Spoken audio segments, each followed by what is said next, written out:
आपके सपनों को साकार करने के लिए नेक्स्ट आईएएस लेकर आया है नेशनल स्कॉलरशिप टेस्ट। पाएं 100% तक की स्कॉलरशिप। आज ही रजिस्टर करें। Hello everyone, I hope you are doing wonderful and let us have the discussion for the GS paper 2 governance portion. This year in the topic of governance, as expected, a question has been asked from e-governance. This e-governance question, it asks for 10 marks and the question is that e-governance as a critical tool of governance has ushered in effectiveness, transparency and accountability in governments, right? What inadequacies hamper the enhancement of these features? So understand, UPSC has given this a statement that e-governance is providing effectiveness, accountability, transparency in the governance. It is not what they are asking. They are asking what are the inadequacies. It means if we simplify this question, we see this as a question on what are the challenges that the e-governance is facing in our country in order to fulfill its objective of providing the transparency, effectiveness and accountability. Now this question we can begin with giving the definition of e-governance, that what is e-governance. So in the simplest terms, e-governance is a tool of governance. There is a misconception amongst the candidates that e-governance is a type of governance.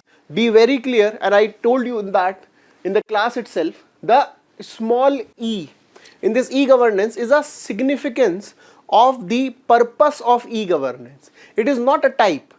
In e-governance, they are just making a new tool to utilize the already existing government's initiatives. So e-governance is a tool of governance which in a sense using the information and communication technology, that we call as the ICT. Using this, it tries to provide a smart governance. Okay, so this definition will provide. Then we will directly come, because it is a 10 marker questions. It is a 10 marker question where we need to write it in 150 words. It means we don't have a lot of scope in this question. So what we will do, we will understand this. We will understand this as the challenges. Now what are the major challenges with respect to the e-governance? The biggest challenge, that is the digital divide. Digital divide.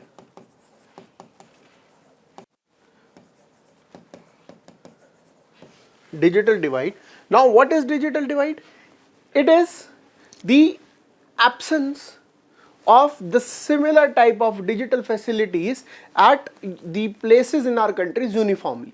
There is a stark difference between the urban and the rural area, metropolitan and the tier 1 or tier 2 and tier 3 cities or the towns.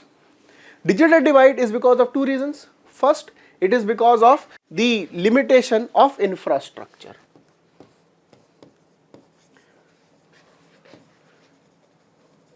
There are infrastructural gaps. Now these infrastructural gaps exist because of unavailability of electricity. Generally when we talk about the governance initiative, e-governance initiative, we forget the importance of electricity for the electronics. So electricity is not uniformly available everywhere.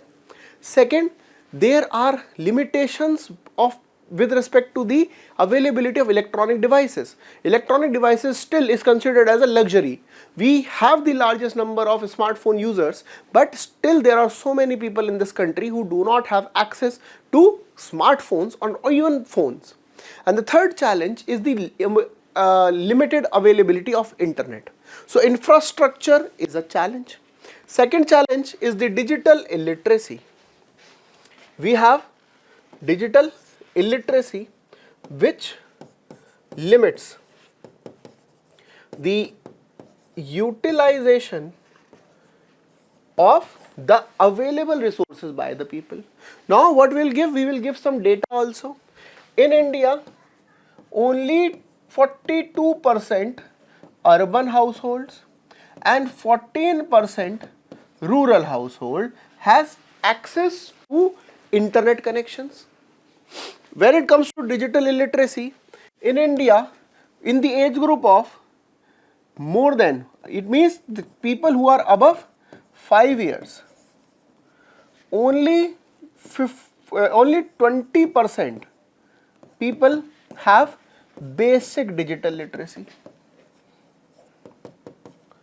Basic digital literacy. This is provided by NSO. So this is the NSO data. In addition to this, there is also data by the National Family Health Survey 5, NFHS 5, which gives the data that in India, 33% of women only have ever had access to or have ever used internet. It means the biggest challenge still when it comes to the development of e-governance initiative is the digital divide. Okay, so if we are have to, or if we need to simplify this, we'll just say the first point is digital divide. So in the challenges, the first challenge is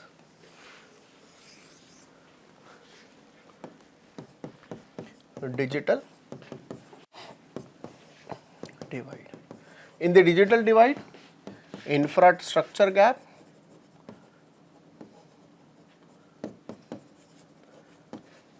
and second is the digital illiteracy. The second challenge is language barrier.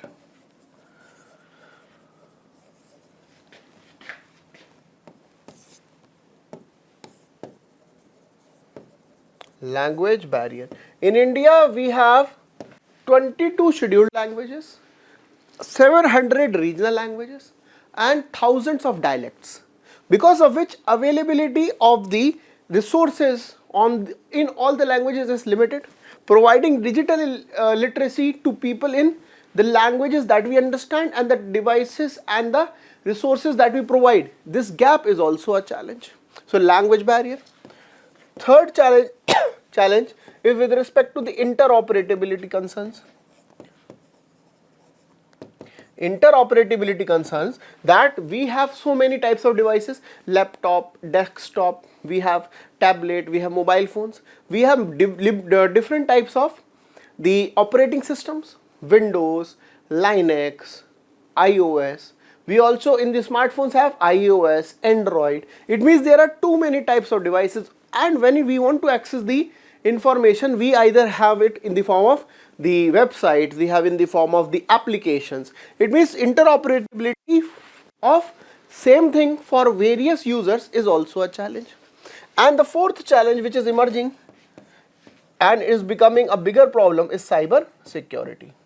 Cyber security challenges are a very big problem at this moment, right? Now because it is a 10 marker question and they have not asked the suggestions of the government initiative, but still in brief you can find the or write the suggestions in the form of Digital India program. Digital India program that addresses the major challenges. You can also write that now we are utilizing artificial intelligence for addressing these challenges. For example, for the language barrier, we are using the Bhashini platform. Or you can also write that now we are addressing these challenges using the drone technology, for which Swamitva initiative has also been given the National E-Governance Prize. Okay, so it was a simple question, and this question we have very clearly discussed in our class, and you have it in your class notes also. Those who are students of our foundation courses, I have myself dealt with this topic in detail. Okay, so that is why I will say that it was a direct question. Okay, now let us understand the second question.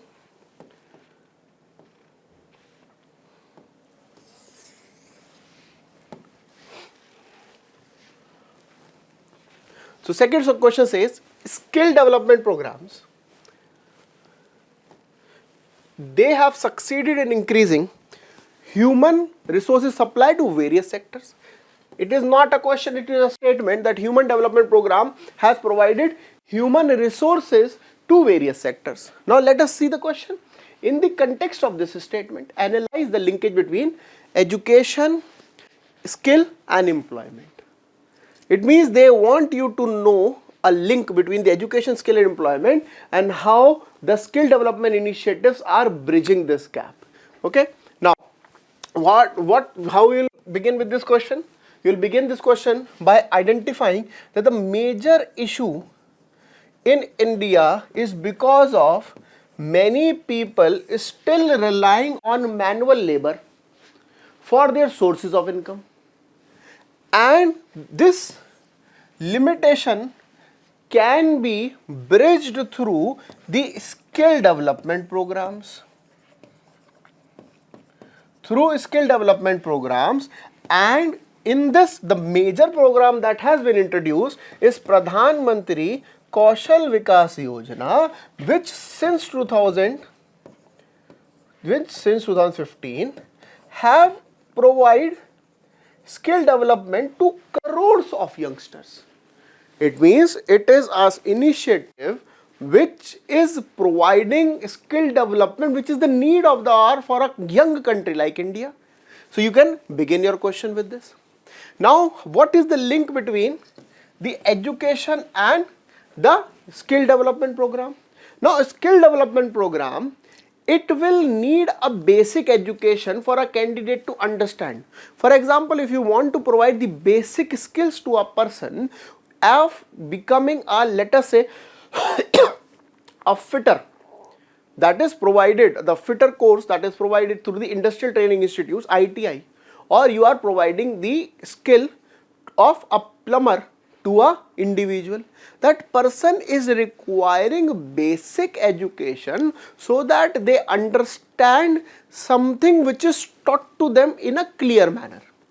It's not that the illiterate person cannot be skilled, but a person who is educated, and by here education we means we are first thinking about the right to education. Right to education, that is providing the free and compulsory education to all children between the age group of 6 to 14. So when they have the basic education, then they can understand the skill development programs in a better manner, because at least they have the basic literacy, so that if something is taught to them, they can revise also and they can use it in their practical experiences if they have the basic education. When you have the basic education, that becomes a part of your skill set, because when you are attaining some skills and you have a basic education, you tried to add it on as a part of your skill set by learning about that skill set through the literacy you have achieved. And that is why now skill development is clubbed with the part of the new education policy, where vocational training, where coding and where providing the skill set is a part of the education policy now. So education is directly related to the skills, and that is why now when we see the educational institutions are also becoming the skill training institutions. The people are going to the educational institutions to attain skills, and through these skills they are increasing their employability. So when you have a skill development, your employment is directly related to it, because an employer is looking for a person who knows what they want them to do. If a person is having a skill set, that person will not be dependent upon the employer. The person is dependent upon their skills, and through that they can very easily even start their own skilled employment, self-employment. That is why now we have Pradhan Mantri Vishwakarma Yojana for those who are skilled. They can take the resources from the state and then develop themselves through their empowerment. So when you have education, when you have skill, and when you have employment, it is a trioka which is eventually making you a person who is not at all dependent upon the market forces to give them wages and employment. The skill itself is making them someone who can in a worthy manner be a part of the human resources. It means in this question we have to just understand that skills cannot exist in vacuum. You need to have education in order to have the better understanding of skills. And why do we need skills? We need those skills which are needed in the market for employment. It means we have an initiative, that is Deen Dayal Upadhyay. We have Deen Dayal Upadhyay Gramin Kaushalya Yojana. Gramin Kaushalya Yojana, which is providing the skills with minimum employment guarantee.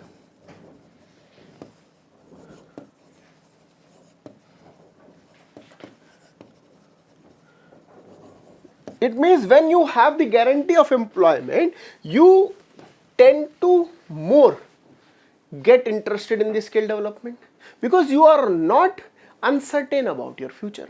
This is the advantage. Another initiative in the National Rural Livelihood Mission, Deen Dayal Antyodaya Yojana, National Rural Livelihood Mission, which is Ajivika program. This is the Ajivika skill development program, which is providing skill set in the trending areas of economy, in the trending sectors, so that the people can very easily get employment. It means if you have a certainty of employment, you know what skills are needed, and when you have education, you can identify what is the certain requirement of the market, right? So that is why they are interlinked. Okay. So this is what we have to do in this question. So I hope you have understood. This question is a mixed question. We generally do not discuss such questions directly, but you need to understand the intent of the examiner, that what type of question they are asking. And generally for the future, just remember UPSC have identified few sectors which they are asking questions in governance. First is skill development or human resource, other is education, third is health, and fourth is poverty alleviation. These are four sectors that UPSC generally ask in the mains questions for governance. Okay. So I believe you have understood the topics that we discussed from the GS paper 2 questions of this year, and I wish you all the best. Thank you very much.